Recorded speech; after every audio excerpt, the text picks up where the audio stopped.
Good day everyone, I am Julian Miguel G. Bagasan and this is Tips and Commentary. To begin with, I have to introduce our respondent, Isaiah Nicole Kamaklang, who was born on December 30, 2001.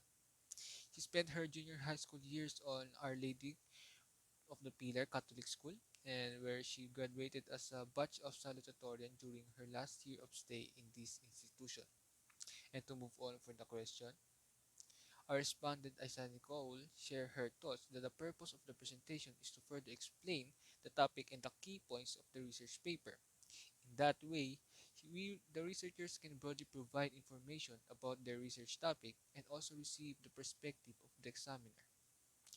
And according to her, her overall research presentation has allotted a time of 25 to 30 minutes. And during our interview with Ms. Isaiah, she also informed us about the difficulties she encountered during the presentation. Number one is technical difficulties.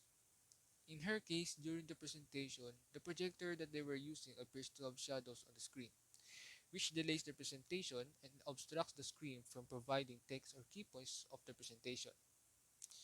Number two is anxiety of in public speaking. This difficulty became one of the disadvantages to provide information thoroughly. This was caused by fear of being judged in front of many audiences as they stand vulnerable, which resulted to stutter, losing words, and panic. Number three is the unfamiliarity with the topic. Being unfamiliar with the topic would be a great cause of misinformation for the panel as you are unsure of the question that will be thrown at you. Despite the issues about presenting, there are ways to overcome them. First is to have a dry run in terms of the technologies that will be used for the presenting. It is to test if there will be a technical problem in a certain devices. With that, we can able to solve the issue before the presentation will be held. And second is to rehearse your entire presentation several times. It may also be beneficial to practice with a few people you're not as familiar with. Also, carefully plan out the information you want to present, including any props, audio, or visual aids. The more organized you are, the less nervous you'll be. Use an out Use an outline on a small card to stay on the track.